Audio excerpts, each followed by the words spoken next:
Gungir is the John Wick of his world, the undisputed, most terrifying assassin to ever exist. His name alone is enough to make entire organizations freeze in fear. And yet somehow, this same man wakes up as a completely ordinary high schooler. Sounds ridiculous, right? But don't get it twisted, the skills are still there. When a group of street thugs picks the wrong fight, he absolutely dogs them without breaking a sweat, dismantling grown men like it's just another boring Tuesday. With the bodies dropped and no witnesses left standing, he calmly returns to his new routine, ready to embrace a peaceful life as a normal student. But to understand how the world's deadliest killer ended up here, we need to rewind. Before all of this, Gungir was on his final mission, the last job before retiring forever. His target was Chairman Akagi, a powerful figure who thought money and guards could save him. They couldn't. Gungir moves with godlike speed, reacting to bullets mid-flight, weaving through gunfire, and erasing everyone in his path before they even realize they're dead. Akagi knows it's over. He begs. He panics. And in the end, it's not even Gungir who pulls the trigger. Hayate, his fellow assassin and best friend, finishes the job under direct orders from their organization. The mission ends clean. Too clean. Afterward, Gungir notices something small but devastating on Akagi's phone. A photo of the chairman smiling with his daughter. And just like that, something inside him snaps. He's done. No more blood. No more contracts. No more killing. He officially retires and heads home, where his girlfriend Mai is waiting to cook him a warm meal. On the way back, Hayate can't stop praising him, calling him the greatest assassin to ever live, saying fear is what makes their job easier. But beneath the compliments, there's sadness. Hayate already knows. His best friend is walking away for good. And Gungir doesn't hesitate. Ever since meeting Mai, he's wanted more than survival. He wants warmth, love. A life where he comes home instead of disappearing into the dark. He dreams of living peacefully with Mai and their dog John. A life so normal it almost feels forbidden. Hayate doubts him, saying assassins don't get happy endings, especially when killing is all they've ever known. But the cruel irony? The world's most ruthless killer is also a hopeless lover, already planning how he's going to propose. When Gungir finally reaches home, he's nervous. Not like an assassin, but like a regular guy about to see the woman he loves. Then he smells it, blood.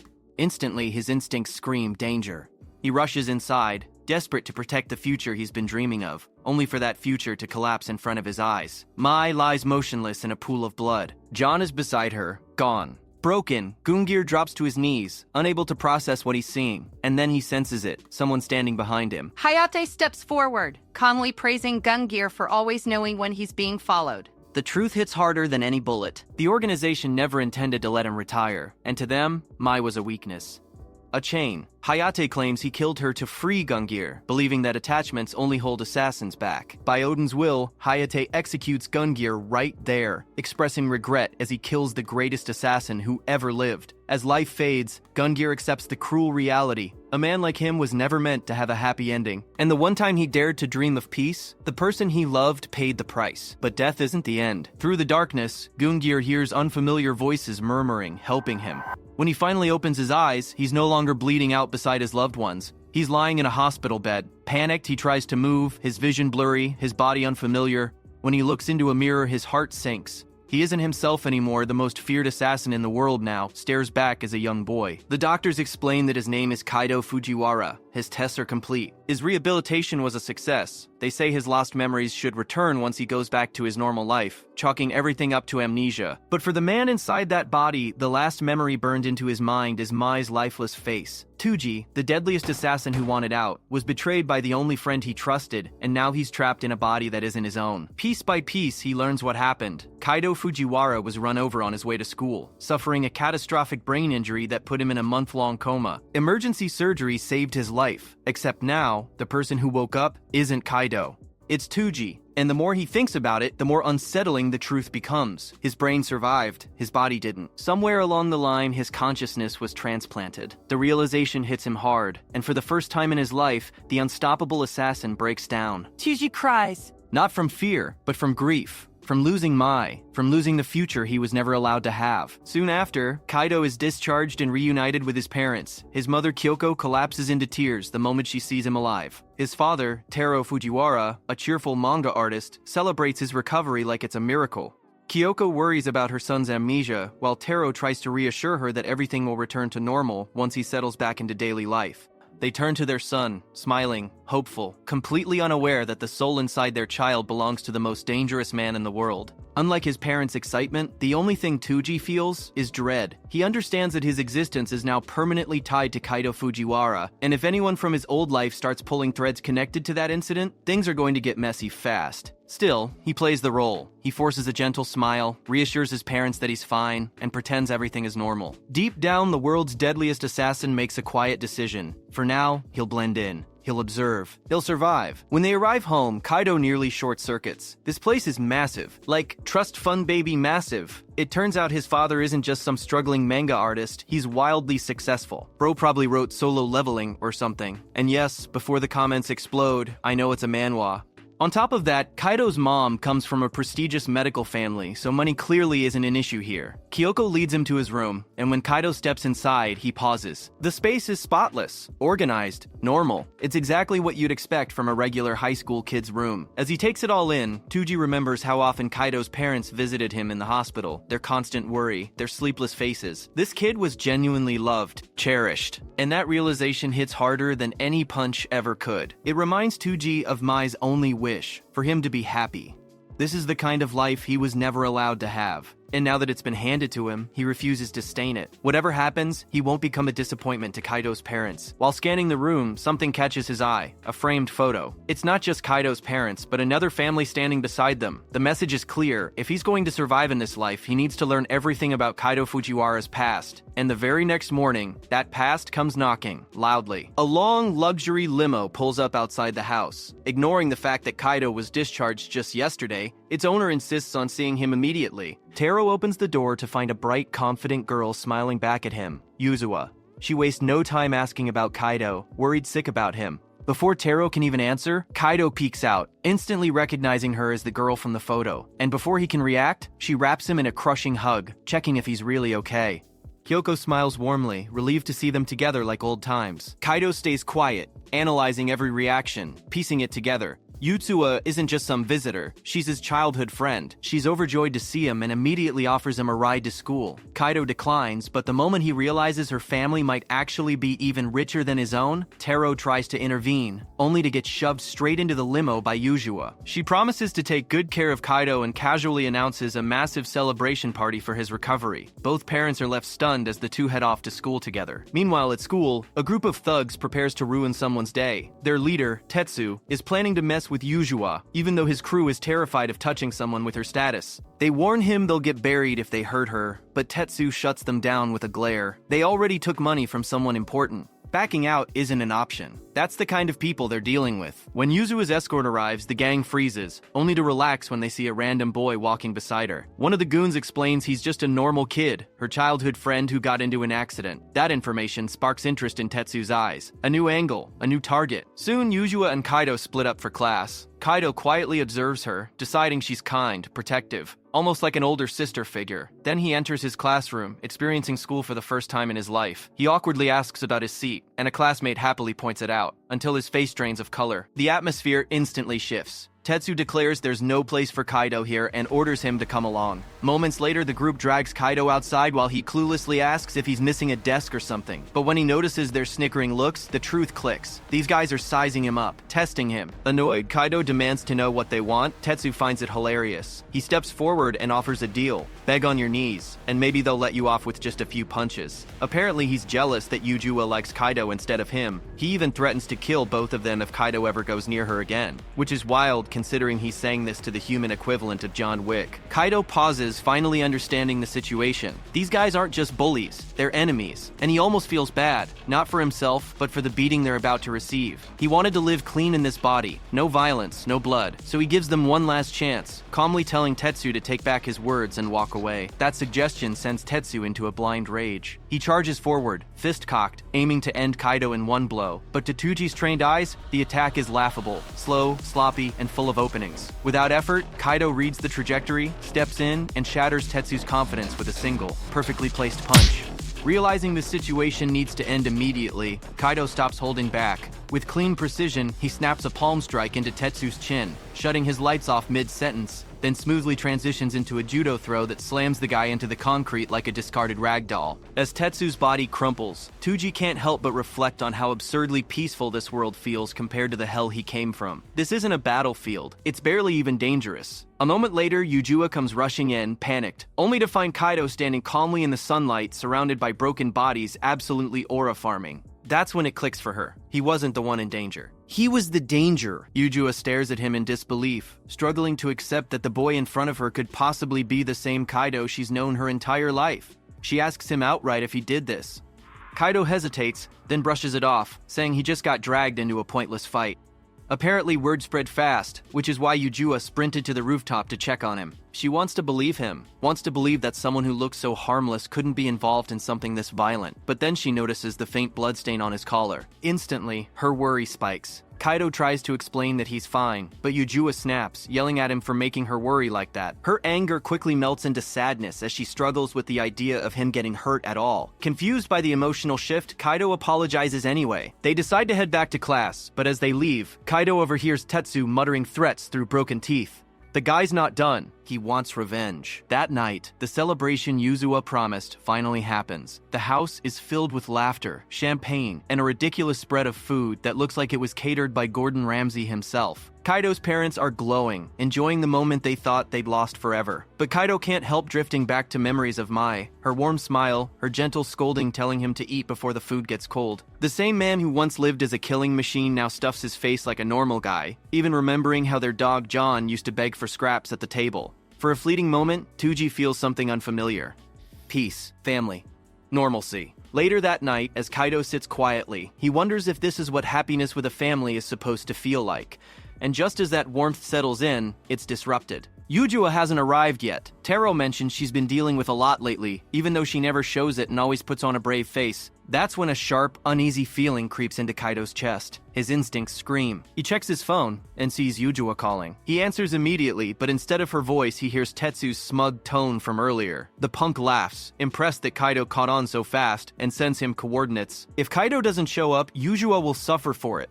He makes it clear this isn't a bluff. Yuzuha and her driver are already being held hostage. In the background, Yuzuha screams for Kaido not to come, but that's all Tuji needs to hear. He asks for directions and Tetsu happily gives them. When the call ends, Kaido calmly lies to his parents, saying he's meeting another friend. He promises he'll be back soon and heads out into the night. The scene shifts to a dark, abandoned factory. Nearly a dozen armed men wait inside, eager for violence. The organization's leader is already there, visibly irritated that Tetsu dragged him into this mess and nearly blows his cover. His bodyguard Inukami casually works out behind him, like murder is just another warm-up.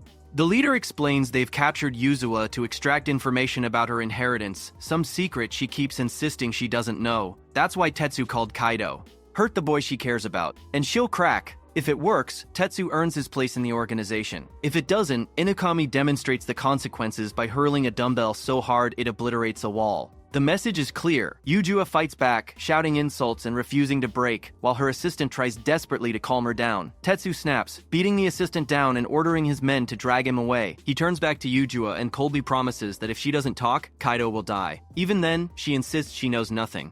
Furious, Tetsu orders Kaido to be brought in immediately. With 40 armed thugs and a former wrestling monster who's killed in the ring, he's convinced the kid doesn't stand a chance. In his mind, Kaido won't even make it past Inukami. Outside the factory, Kaido finally arrives. A group of guards stands watch, completely relaxed, until one of them recognizes him. And just like that, the prey has arrived, completely unafraid. But it's already too late. Before the guards can even react, Kaido drops them with brutal precision, striking their necks and shutting their bodies down in an instant. 3 men fall like sacks of trash, and the rest rush him in desperation. Big mistake. The so-called high schooler mops the floor with them, slamming one thug headfirst into a trash bin before turning around with a murderous glare. He calmly warns them that if they value their lives, they should stay out of his line of sight. And yes, the One Piece is real. Inside the factory, Tetsuya's boss starts growing impatient. The kid still hasn't shown up, and Suo wonders if he chickened out. After all, he's just a kid, right? But Tetsuya knows better. Shaking, he tries to explain that what he fought on the rooftop wasn't normal. It was a demon. Right on cue, chanting erupts outside as their men scream Fujiwara's name in terror. Yuzuha freezes. Tetsuya nearly wets himself. The factory doors explode open as a man's body is flung inside like a discarded paper ball, landing at Tetsuya's feet. Inukami, the muscle-bound monster, cracks his neck in excitement as Kaido steps forward, reminding Tetsuya of the warning he gave him earlier. Holding back just enough not to kill, Kaido calmly asks to see his friend. Yuzuha's scream echoes through the factory, and Kaido instantly pinpoints her location, exactly 30 meters ahead. Hearing her voice confirms she's alive, and in the next 53 seconds, everything ends. Kaido's speed blitzes the entire room, moving faster than eyes can track, dismantling armed men before they can even pull triggers. Suo watches in disbelief as his forces are erased one by one. Tetsuya collapses to the floor, crawling like an insect as the reality sets in. They messed around and found out. Kaido grabs him by the collar and promises pain. Lightning-fast punches shatter Tetsuya's clavicles, ribs, and elbows before slamming him into a wall like a broken toy. The remaining men panic, trying to flee, but Suo desperately shouts that he's paying them to fight. Too late, he finally understands. This isn't a boy. It's a monster. Blindfolded, Yuzuha hasn't seen any of it. Kaido approaches her gently and reassures her that everything is okay. Just as he reaches to untie her, Inukami lunges, throwing a devastating punch that makes Yuzuha scream. Suo dares to hope. Maybe the wrestler's monstrous physique can win this. But when the dust settles, the truth is horrifying. The punch never landed. Kaido countered mid-strike, launching a kick that stops Inukami dead in his tracks. The wrestler charges again, only to eat a brutal punch that shatters his nose. Even then, the muscle freak refuses to fall. Kaido recognizes it instantly. This is the strongest opponent here. And in a high schooler's body, brute force won't be enough. So he switches gears. In a flash, Kaido vanishes from Inukami's sight and reappears at his ribs. What follows is a relentless barrage. Knees, punches, and perfectly targeted strikes, hammering the same point again and again until terror floods the wrestler's eyes. The giant finally collapses, unconscious. David just slayed Goliath. Seeing their unstoppable champion folded like laundry, the remaining 6 men run for their lives, the smartest choice they've made all night. Kaido immediately rushes back to Yuzuha, freeing her and forcing on a reassuring smile. He tells her everything's under control, and that her assistant Kawaii will be okay too. He wonders if she's scared, but instead of gratitude, Yuzuha grabs his tie and explodes on him. She yells that he took the worst possible route, that he could have called the police or asked adults for help instead of soloing 40 armed men like an action movie protagonist. Still, through her anger she thanks him, because it hurts her every time he puts himself in danger. Her words hit Kaido hard, echoing Mai's voice, always begging him to come home safe. He promises Yuzuha that he'll never make her worry like this again. Their moment is interrupted by Kawaii's groans and distant police sirens. It's time to leave. Elsewhere, Suo barely escapes, his mind shattered by the realization that not even Inukami could stop the boy. Worse still, he reports to his own superior, a terrifying kingpin of the underground. And with cold certainty, the boss reveals the next move. A lance assassin has already been dispatched. Kaido Fujiwara has officially crossed the Great Will Organization, and now he's marked for death. But before that threat can fully close in, we return to Kaido. He lies on his bed, staring at the ceiling, replaying everything that happened.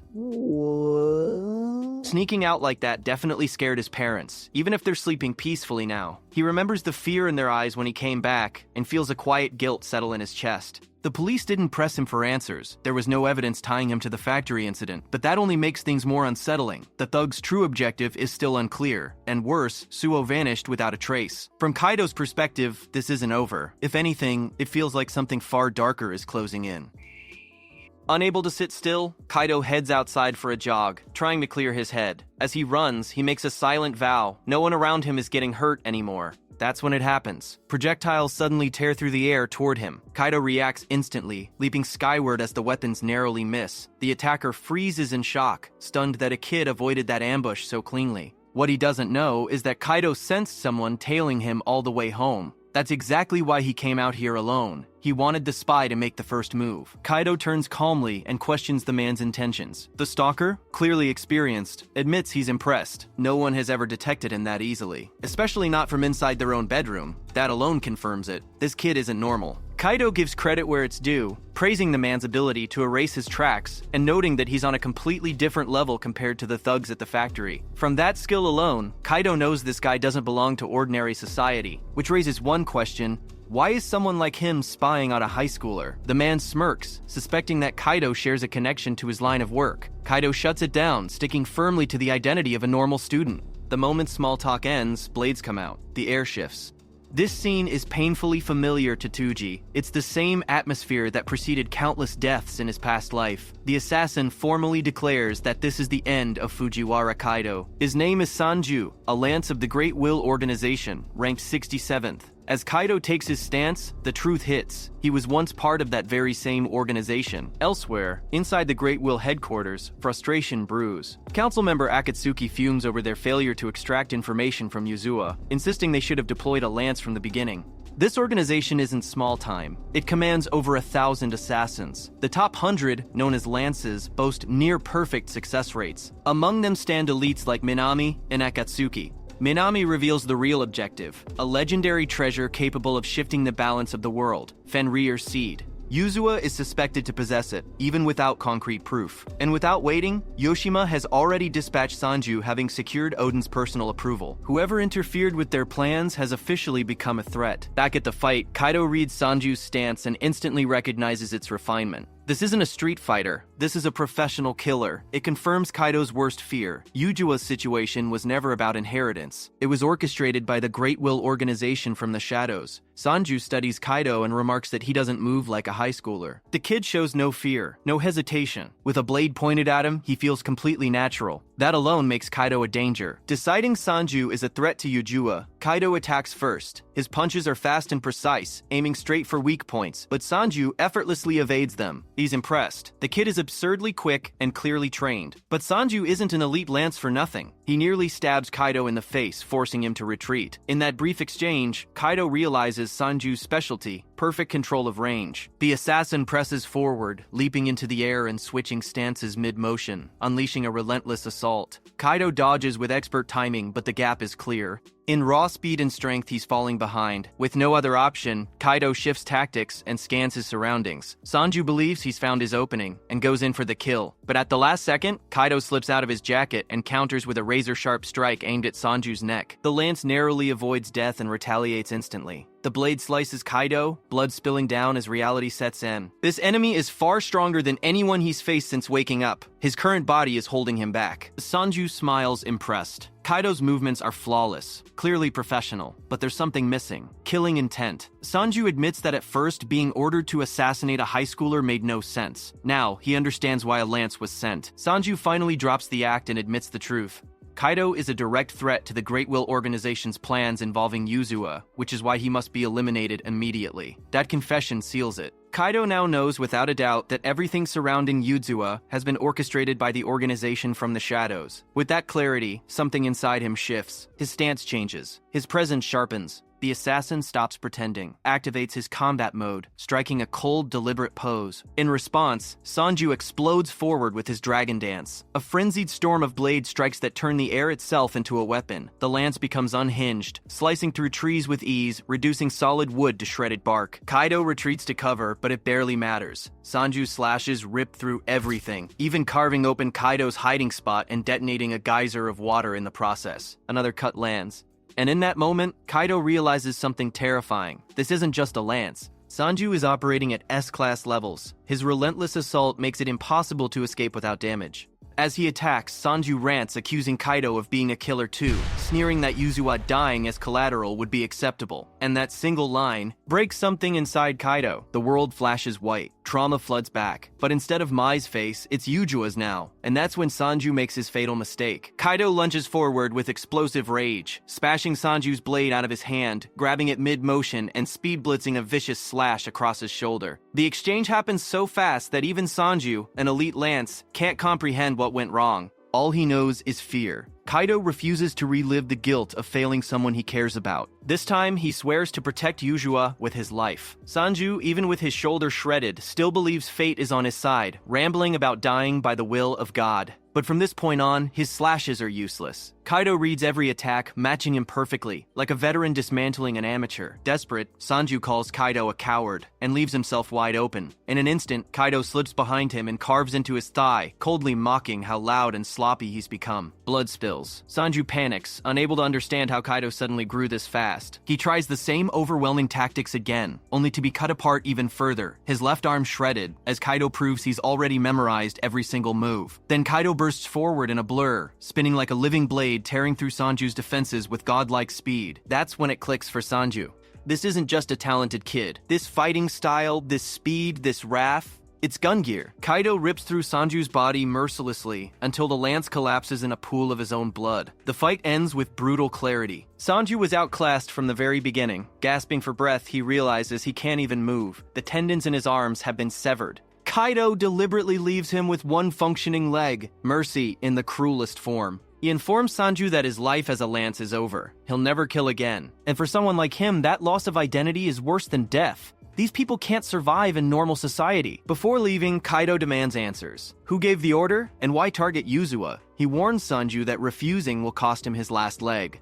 Laughing through the pain, Sanju refuses, declaring unwavering loyalty to his god and Odin's will. That alone confirms everything Kaido needs to know. But before he can push further, police sirens flood the area. Using the chaos, Sanju drags himself away, advising Kaido to leave before getting caught. As he escapes, he asks one final question. Does Kaido truly believe he can live as a normal high school student? That question lingers. Blood-soaked and breathing heavily, Kaido wonders the same thing. Can someone who lived as a cold-blooded assassin ever be normal? Or is that life forever out of reach? Elsewhere, inside the Great Will headquarters, Yoshima receives the report. Sanju has been dismantled beyond recovery. Akatsuki is stunned, excited even, at the thought of someone overpowering a lance. Izumo confirms it wasn't just a defeat, it was domination.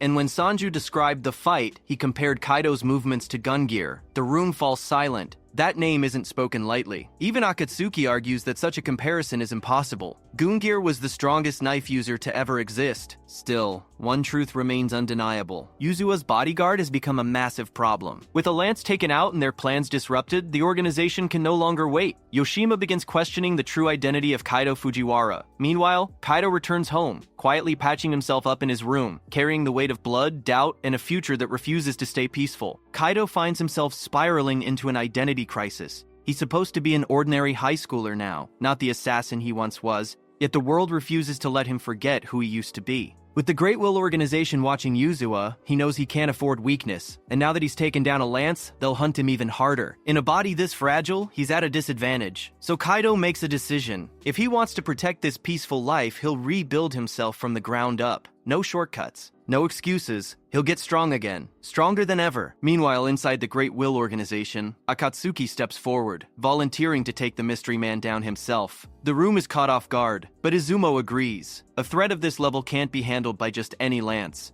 If this kid truly rivals Tuji, then only someone exceptional will suffice. Akatsuki is more than happy to oblige. Ranked 9th overall, he's one of the most lethal assassins alive, a monster disguised as a man. And with his eyes now locked on Kaido, the storm is only getting closer.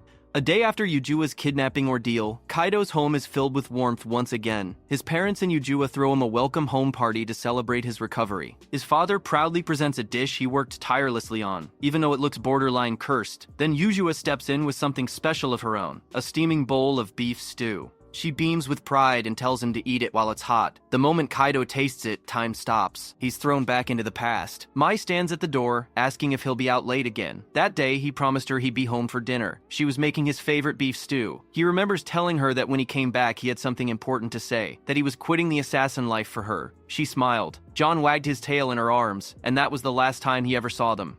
Back in the present, Kaido's heart sinks. He never got to say those words. Yuzuha notices his expression and asks if it tastes bad, but Kaido suddenly starts devouring the stew like it's his last meal on Earth, nearly in tears as he tells her it's delicious. Relieved, Yuzuha smiles, while his mom laughs and promises there's plenty more food. Watching his dad nearly set the kitchen on fire and Yuzuha happily holding a cake, Kaido realizes something important. Despite everything he's lost, he's been given another chance at family.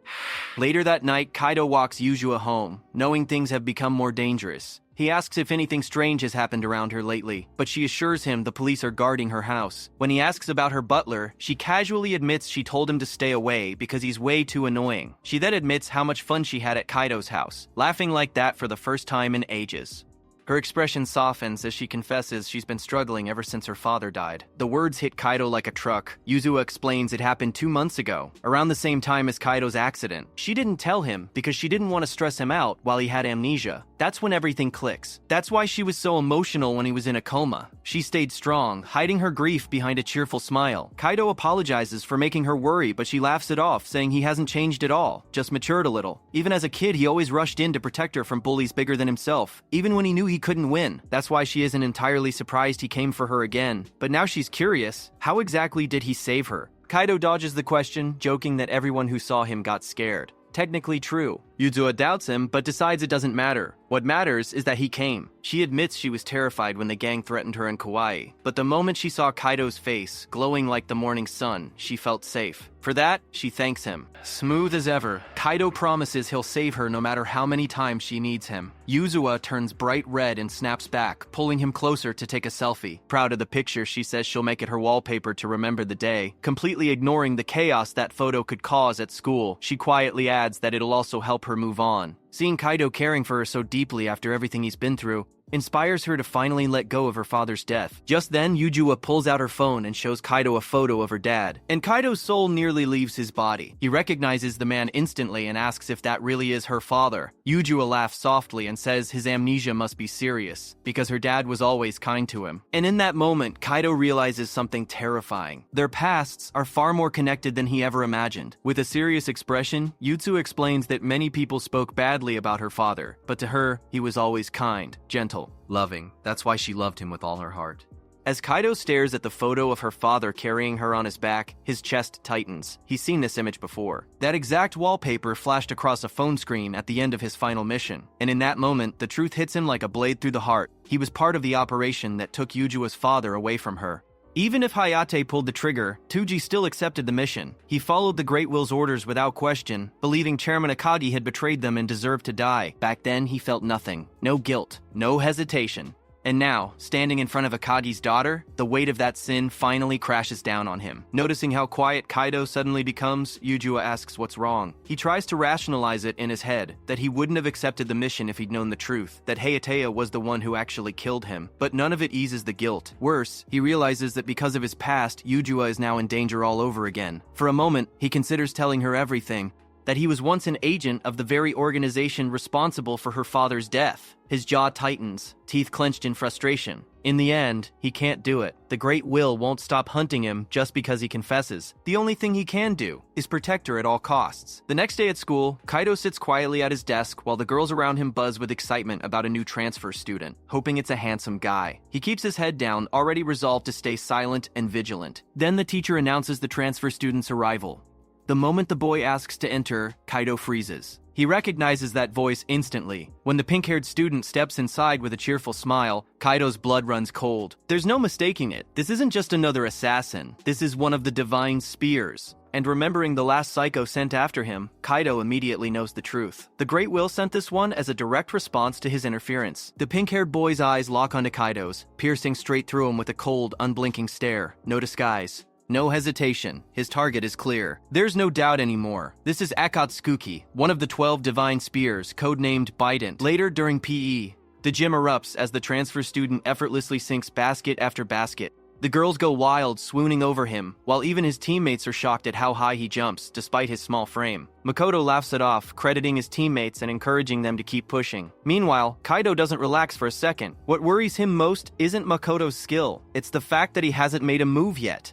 That hesitation is terrifying. The Lances are the top 100 assassins in the organization, and above them sit the 12 divine spears, personally commanded by Odin himself. These monsters are so powerful they can wipe out entire nations if unleashed. They're only deployed for the most critical missions, which means one thing: Yuzuha is their priority. As Kaido lowers his gaze, memories of his final mission resurface, and he realizes they're probably after the same secret treasure chairman Akagi was accused of stealing. And with the divine spear operating inside a school full of innocent students, Kaido wonders if he can truly protect everyone with a body this week. After class, the students still won't leave Makoto alone, begging him to join them for karaoke and hanging on to every word he says. He casually mentions practicing basketball in the United States, instantly boosting his popularity even more. From a distance, Kaido watches carefully. Makoto doesn't make a move today, but that just means tomorrow could be worse. As Kaido steels himself, Yuzuha suddenly calls out, asking if he can go somewhere with her after school. Without even hearing her out, he shuts her down, insisting she go straight home. Before she can respond, a hand lands on Kaido's shoulder. Makoto appears behind him, cheerfully greeting Yuzuha by name. Every alarm in Kaido's head screams danger. Makoto introduces himself, but Yuzuha points out he's already famous as the school's new heartthrob and asks how he even knows her name. Smiling casually, Makoto drops a bomb. She's the girl who inherited the Akagi group fortune. The words hit her hard, dampening her mood instantly. He adds that his father was indebted to the chairman and that he was asked to look after her. When Makoto tries to invite her somewhere, Kaido immediately cuts in, making up an excuse about injuring his finger during practice and needing to see the nurse. He shoots Makoto a cold, unmistakable death stare. The message is clear. Makoto plays along, and the two boys part ways with Yuzuha. She smiles back at Kaido, thanking him for protecting her from weirdos yet again. Moments later, the two stand alone on the rooftop. Makoto gazes out at the view, casually rambling about how beautiful the prime of a high schooler's youth is. Then he turns to Kaido with a grin and jokingly asks if he brought him here to confess his love. Kaido doesn't answer, and in that silence, the real confrontation begins. Makoto simply laughs it off, casually remarking that Yuzuha is actually pretty cute up close, though he still finds it hard to believe she's the chairman's daughter. Kaido drops all pleasantries and gets straight to the point, demanding to know why a divine spear showed up at his school. He asks if this is revenge for Sanju. Makoto tilts his head, unbothered, and instead asks if Kaido is really the one who took Sanju down. He sizes him up, surprised that Kaido survived a lance with nothing more than a few injuries. Kaido repeats the question, irritation seeping into his voice. This time, Makoto drops the act. He admits he's here for the secret treasure Yuzuha inherited from her father. They don't even know what it is yet. They just want information. Makoto then makes his pitch. He offers Kaido a place in the organization, claiming he's already stronger than some of their assassins. They only target bad people, the pay is good, and with Kaido being close to Yuzuha, she might even hand over the treasure willingly. Wearing a thin, dangerous smile, Makoto warns him this is a generous offer. Joining might be the only way both Kaido and Yuzuha survive. He steps toward the edge of the rooftop and extends his hand, calmly stating that if Kaido resists, innocent students will get hurt. That threat flips a switch. Kaido lunges forward, unleashing a rapid barrage of attacks. Makoto dodges effortlessly, praising Kaido's speed and admitting he could rival a professional. But Kaido suddenly grabs his arm and calls it out. He knew Makoto would use bombs.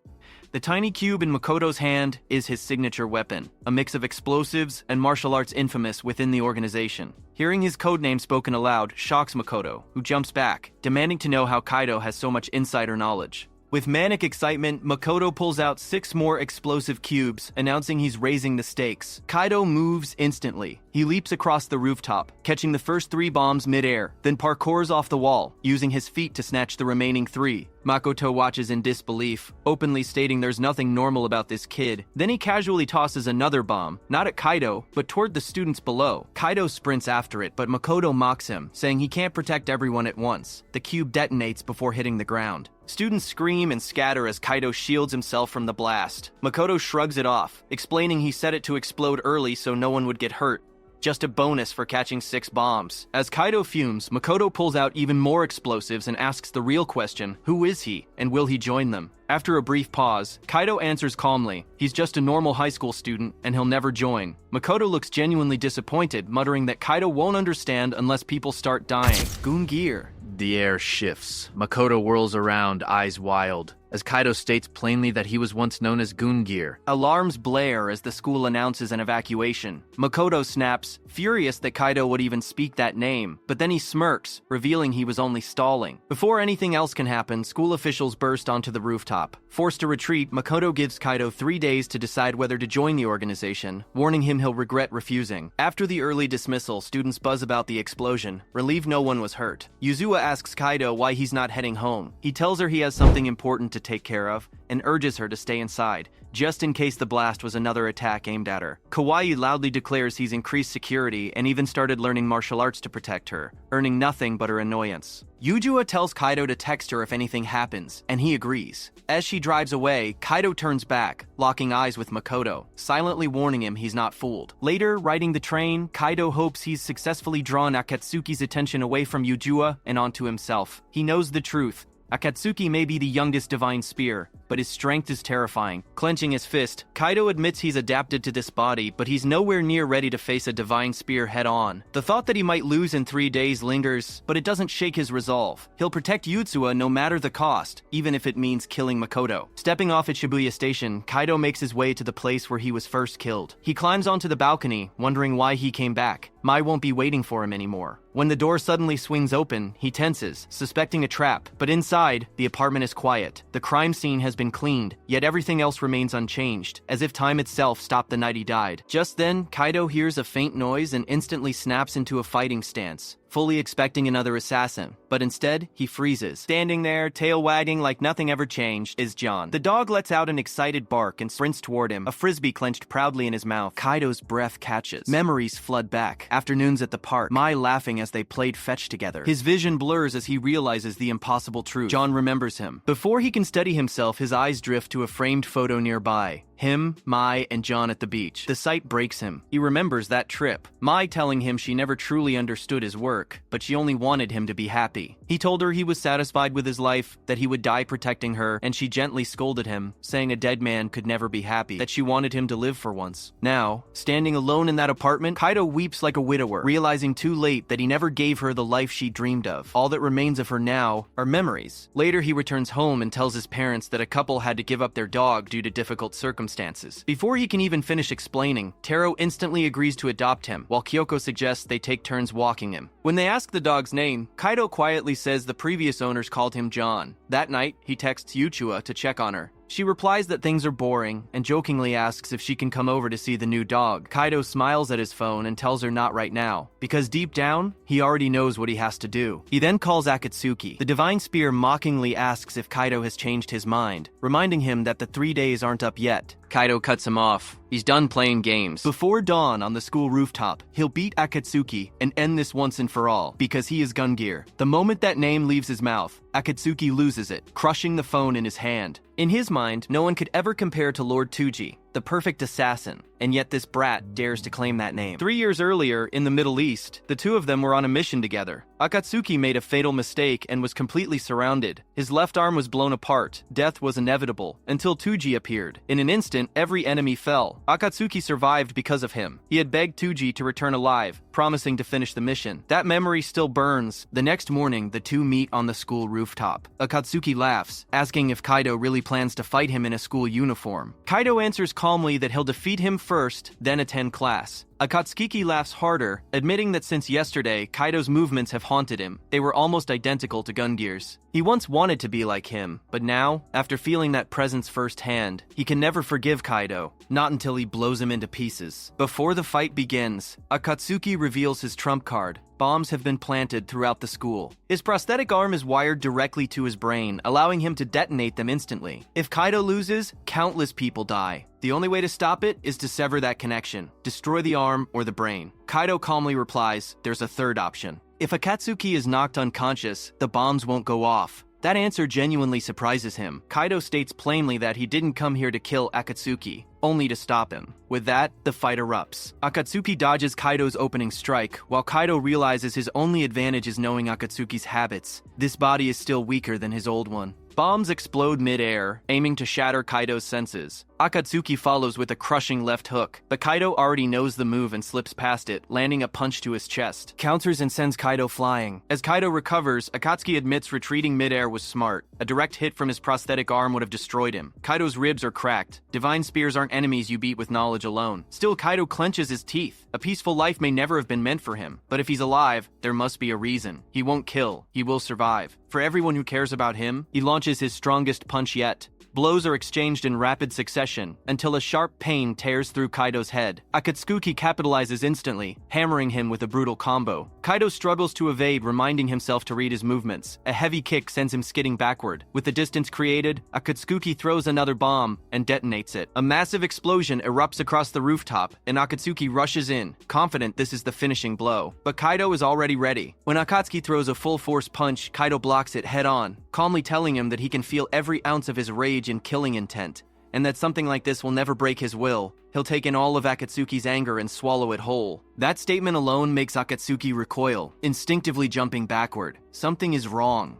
Very wrong. Kaido clutches his head as his senses sharpen beyond anything he's felt before. It's not just the physical world anymore. He can feel Akatsuki's consciousness itself, the intent behind every movement. Akatsuki is shaken. He knows he attacked from Kaido's blind spot, yet the kid blocked it as if he'd already seen the future. Pulling out more explosive cubes, Akatsuki grins, saying things are finally getting interesting. He lowers his stance, promising to smash through Kaido's defenses with the next move. The assault resumes. Akatsuki drops one bomb behind himself and uses the explosion to launch another cube straight at Kaido at insane speed. The blast engulfs the rooftop, but at the very last second, Kaido sidesteps cleanly, letting the explosion detonate behind him instead. Akatsuki laughs, impressed, admitting that if Kaido were easy to kill, there'd be no point in sending a divine spear. Kaido doesn't respond. He simply steadies himself, ready for whatever comes next. Elsewhere, back at home, John jolts awake from the distant blast. Kaido's mother stirs as well, wondering if it was fireworks. On the rooftop, the clash continues at full force. Even though Akatsuki's hands move too fast to see, Kaido predicts every strike purely from pattern and intent. Akatsuki tenses, preparing another attack, but Kaido already knows what's coming. 4 bombs, set to detonate 2 meters in front of him. The moment they're released, Kaido kicks them in different directions, spreading the explosions across the entire rooftop. Fire and shockwaves engulf the area. Kaido barely keeps his footing, shielding his face, and then instantly dodges a punch from the left. He counters with sharp jabs that force Akatsuki onto the defensive. That's when it truly sinks in. Akatsuki can't land a single hit. His bombs should have destroyed Kaido's eyes and ears.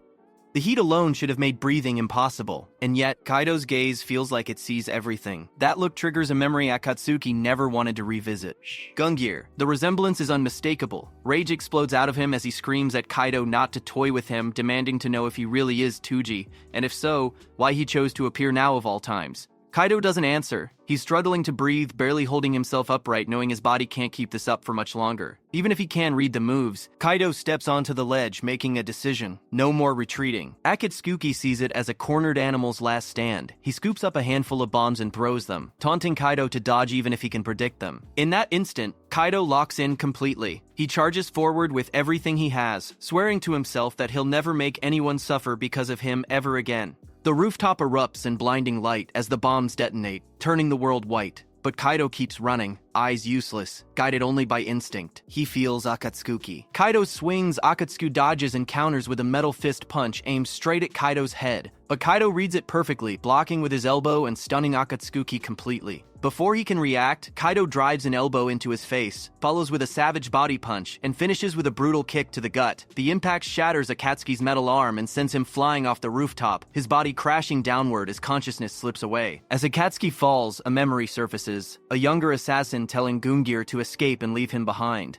Gungir refusing, saying he won't let even one of his comrades die. It was a mindset that didn't suit an assassin, and that's exactly why he chose it. Akatsuki survives the fall and wakes up later, stunned. He asks Kaido why he saved him. Kaido answers simply, his only priority was disarming the bombs. Killing him was never the goal. Akatsuki smirks weakly, warning that Kaido can't defeat the entire organization alone. But Kaido doesn't hesitate. He will, because that's the only justice he can believe in now, as a former assassin who chose to protect instead of destroy. The familiar words and that unmistakable look completely catch Akatsuki off guard, dragging his memories straight back to Gungir. Kaido states it clearly, without hesitation. It doesn't matter if it's the Great Will or even Odin himself. He'll defeat them all. Akatsuki bursts out laughing, calling him insane for even saying something like that. But to Kaido's surprise, he believes him. He says only someone as crazy as Tuji would make a declaration that reckless. Kaido just stares at him, stunned. As Akatsuki finally asks the real question, why does Tuji look like a toothpick when he should have been buried 6 feet under? Kaido admits he thought he died too, but when he woke up, he was suddenly inside Kaido Fujiwara's body. He taps his head and says that for now, his brain is all that remains of Tuji. That revelation shocks Akatsuki into sitting upright. Kaido then drops another bombshell. The order to kill him could have only come from Odin. The color drains from Akatsuki's face instantly. Kaido admits he needs to grow stronger, and asks Akatsuki if he'll help him. The question triggers another flashback, and Akatsuki laughs again, telling him to stop joking. He lifts his broken metal arm and says there's no way he can kill him now, not after knowing for sure that Kaido really is Tuji. When Kaido asks if he's going back to the organization, Akatsuki shuts it down immediately. Returning after a loss like that is impossible. He says he'll decide what to do next after investigating everything, because the idea that Oden would target Tuji still doesn't sit right with him. He tells Kaido to leave too. The police are probably already on the way, and jokes that school will be closed for a while. Kaido watches him walk off and tries to call out, but suddenly his legs give out and he collapses. As his consciousness fades, shadowy figures appear. Unknown assassins retrieving Gungir just as planned. A voice echoes, telling him to wake up. Kaido opens his eyes and finds himself in a strange space, standing in front of his original body. The voice tells him they're now part of one another. Kaido floats toward Tuji, begging him to protect Yuzuha with that power. Tuji reaches out, refusing to let go, and then everything snaps back. Kaido jolts awake in a cold sweat, greeted by John's familiar face. He's lying on the floor of his room, confused. Downstairs, his parents watch the news reporting another explosion at the school. Kyoko worries and suggests taking Kaido to the hospital after reading his message saying he came home early and felt dizzy. Taro reassures her that their son is probably just exhausted. Meanwhile, Kaido stares at the ceiling, realizing he slept for half a day. He remembers collapsing on the rooftop and waking up with his wounds already treated. Akatsuki finally believed he was Tuji, but Kaido isn't sure he showed enough strength in this body to truly convince him. That strange sensation from earlier lingers, like Akatsuki's emotions flowed directly into him. Without it, he might have died. As he wonders what really happened to his body, his phone rings. It's Yuzuha. He panics and asks if she's okay, which surprises her. She fires back, asking why he ignored her messages all day. He apologizes, saying he just woke up, relieved she's safe. She tells him the school rooftop was blown apart, and classes are canceled for a week. Kaido plays dumb, but Yuzuha instantly senses something's off and grills him again. He sweats nervously as she scolds him, sharp as ever. Trying to change the subject, Kaido asks if she's been in danger. He tells her not to worry anymore. No matter what happens, he'll protect her. She turns red, yelling at him not to distract her with cool hero talk. While she's talking, Kaido's mom answers the doorbell, only to find a mysterious package left outside. Kyoko brings it upstairs and leaves it by Kaido's door. After hanging up with Yuzuha, Kaido inspects the box, sensing no traps. When he opens it, his eyes go wide. Inside is his original assassin knife, along with a card containing coordinates. Whoever sent this knows everything. Kaido grips the blade and tells himself he has to meet them no matter what. Following the coordinates through Shinjuku, he notices the crowds thin out rapidly despite being near the station. As the streets grow quieter, Kaido wonders if the sender is hiding nearby, and if this has something to do with the person who transplanted his brain. And just like that, the next mystery begins. Eventually, Kaido arrives at a quiet apartment complex and instantly feels it. This place is perfect for a hideout. Too perfect. The lobby is empty, eerily silent, which only sharpens his instincts. As he moves deeper inside, he finds an entrance leading down and immediately suspects a trap. Still, he presses on. The moment he steps into the basement parking area, danger erupts. An attack comes out of nowhere, and Kaido barely dodges in time. An arrow slams into the wall behind him. The attacker reveals himself, crossbow raised, standing beside a female accomplice. She calmly remarks that dodging an arrow like that couldn't be luck. After all, the real Gungir could dodge bullets. He even comments that his brain seems to be working just fine. Kaido, not recognizing either of them, demands to know if they're the ones who summoned him. The crossbow wielder scoffs, saying Kaido isn't worthy of answers, and fires again, declaring that if he wants the truth, he'll have to prove himself. Kaido evades the arrow at the last possible second, when suddenly he senses something else, glowing eyes locking onto him from behind. The woman swings an elbow strike, but Kaido glides out of range, causing her to smash straight into a concrete pillar. In an instant, he assesses them both. Their coordination, speed, and pressure,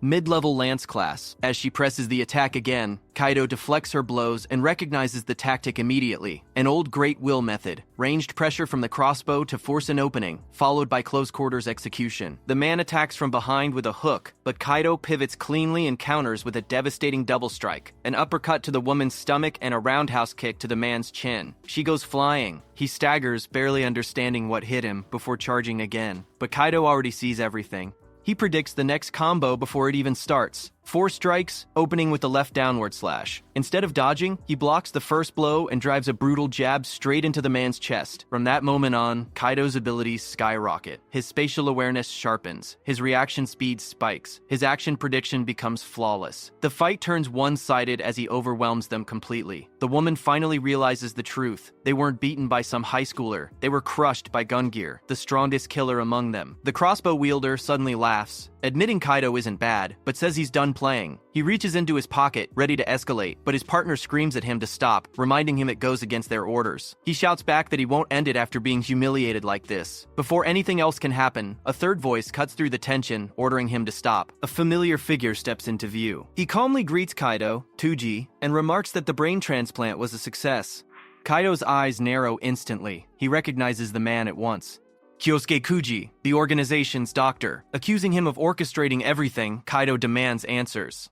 Kuji raises his hands and tells him to calm down. Yes, he was the one who called him here, but he wasn't the one who performed the surgery. He's left the Great Will organization, and now he promises to tell Kaido everything about the day he died. Still reeling, Kaido asks who he really is. Kuji doesn't hesitate. He explains that there was a secret order to kill Tuji, known only to a select few, and the one who carried it out was Hayate. The name alone ignites fury in Kaido's eyes. Kuji continues, explaining that he leaked the information, allowing Tuji's brain to be recovered. Kaido demands to know if that means Kuji betrayed the organization, and asks who the other two assassins are. Kuji reveals the truth. They belong to Argos, a covert special unit operating directly under the Japanese government. Their sole purpose is the complete annihilation of the Great Will organization. That revelation visibly irritates Tuji. Raoul bluntly says it was his duty as a public servant. Reika politely introduces herself, explaining that the government sees the Great Will as its greatest threat. Raoul adds that Tuji's brain was preserved because they needed his power. Kaido struggles to process everything. The betrayal, the surgery, the manipulation. Kuji admits they were monitoring his recovery and were relieved they didn't have to kill him themselves, since his death back then seemed unavoidable. That's when Kaido snaps. If they knew he was going to be assassinated, didn't they know Mai was in danger too? His glare turns ice cold, sharp enough to make Reika flinch. Raoul quickly insists they had no knowledge of it and weren't present at the time. As Kaido's head begins to throb violently, he clutches it and asks if the strange ability to sense killing intent is a side effect of the transplant. Before anyone can answer, his body gives out. Kaido collapses unconscious. Everyone freezes. Rika and Raoul rush to him, while Kuji watches with unsettling curiosity, far more intrigued than alarmed by the mysterious power Kaido mentioned.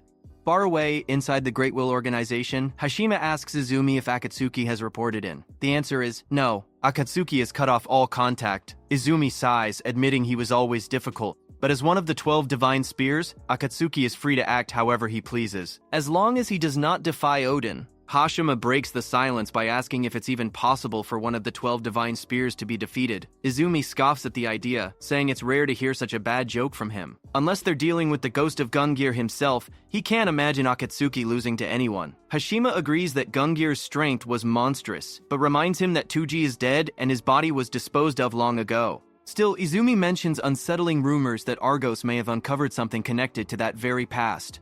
Both men reach the same conclusion. If there truly is a spy among them, they need to move fast. Fueled by anger, Hashima declares they must eliminate Argos first, then turn their attention back to Fenrir's seat. Izumi agrees without hesitation. At the same time, Kaido finds himself once again pulled into that strange inner realm. He recognizes it instantly, the place he's been to before. Kaido appears in front of him and explains that this is where their minds have merged. Tuji finally understands. This space, this power, it belongs to Kaido. Kaido tells him that as long as he trusts his instincts, he'll be able to use it fully. Tuji wakes up, and the situation feels eerily familiar, collapsing from dizziness, intense headaches, then waking with Kaido's presence lingering inside him. Nearby, Kuji explains they're inside one of his hidden facilities connected to the parking garage. It's been exactly an hour and 50 minutes since Tuji collapsed. Kuji ran tests while he was unconscious, and confirms there's nothing wrong with the neural connections, but the brain activity is abnormal. It's operating far beyond safe levels, especially during combat. According to Kuji, the killing intent Tuji senses is likely caused by this extreme neural overload. He warns that the condition is incredibly dangerous. The prolonged strain has already caused multiple coma-like episodes, and if it continues unchecked, it could eventually be fatal. Tuji slowly stands, gripping his knife, and points it straight at Kuji. His voice is cold as he demands an answer to the question he asked earlier. Did Kuji allow Mai to die just to recruit him? Kuji stays calm, insisting he had no knowledge of it and that Tuji's anger is misplaced. He asks bluntly if Tuji would have preferred to die alongside her. Before things escalate further, Raoul kicks the door open and tells Tuji to put the knife away. He mocks him, pointing out the irony. A former member of the Great Will trying to lecture them about justice. Kuji steps in and explains Argos' position.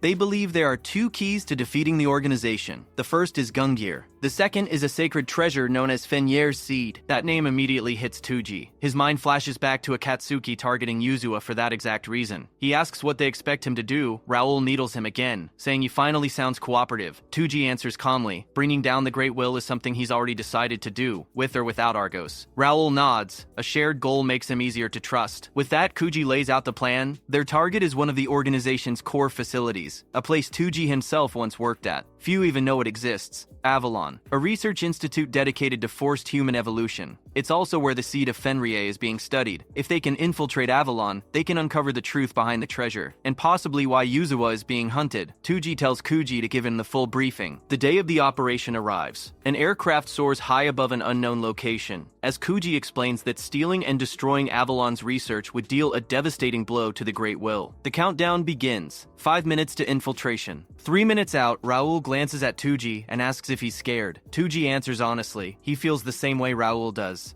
But deep down, he knows the truth. The moment he's been waiting for is finally here. Inside the operations room, Kuji finishes the briefing. Avalon is split into 2 sections, a 20-floor above-ground complex and a massive underground facility. Once a training ground for assassins, it's now a factory designed to create mutant killers through genetic manipulation. Reika calls it what it truly is, a place that turns humans into monsters. Kuji confirms their primary target lies on the 3rd floor of the underground section, where the most valuable data is stored, including everything related to Fenrir's seed. Raoul adds that the mission objective is simple: retrieve the data and destroy the facility if possible. The team will split, one group creating chaos as a diversion, the other infiltrating the building. Avalon may be secret, but it's not a full military base.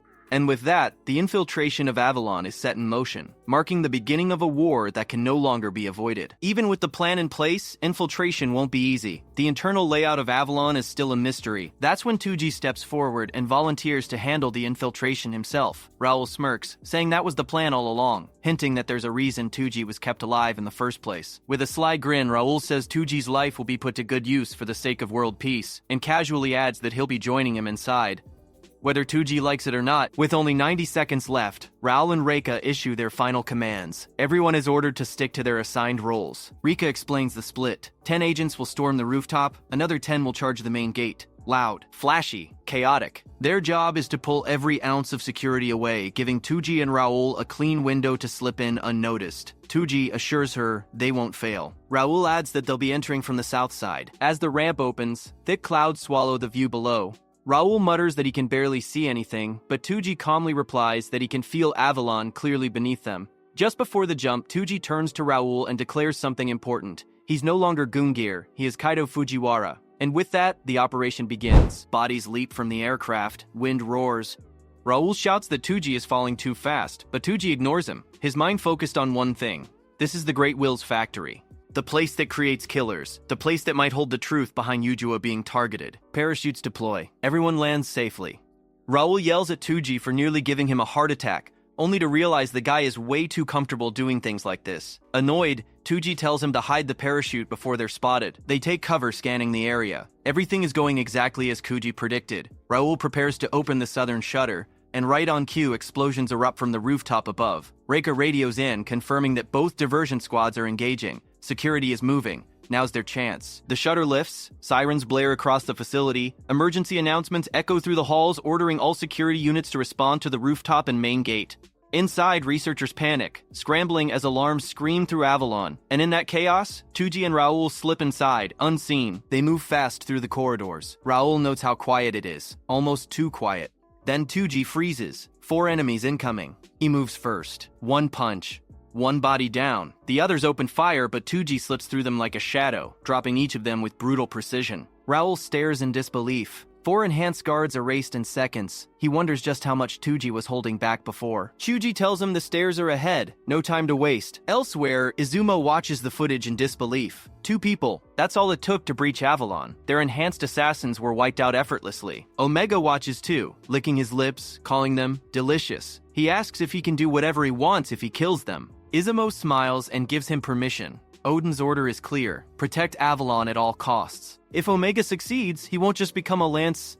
He'll join the 12 Divine Spears. Omega is ecstatic. For For the first time, he's allowed to unleash his power outside the lab. And for the first time, he's allowed to kill. Back in the halls, Raoul urges Tuji to keep moving. Enemies are closing in, but Tuji stops. He looks around at the cold walls, the sterile lights, the place built to turn humans into weapons through inhumane experiments. And he speaks with absolute clarity. This place exists to create killers like him, and he rejects it. He rejects the twisted belief that the world can only be changed by sacrificing innocent lives. And with that declaration, the real battle for Avalon begins. If you want to see what happens when Tuji dives deeper into Avalon, faces Omega, and uncovers the truth behind Fenrir's seed, like the video, subscribe for part 2, and drop a comment telling me if you think Tuji can survive what's waiting below. Because trust me, this arc only gets crazier from here.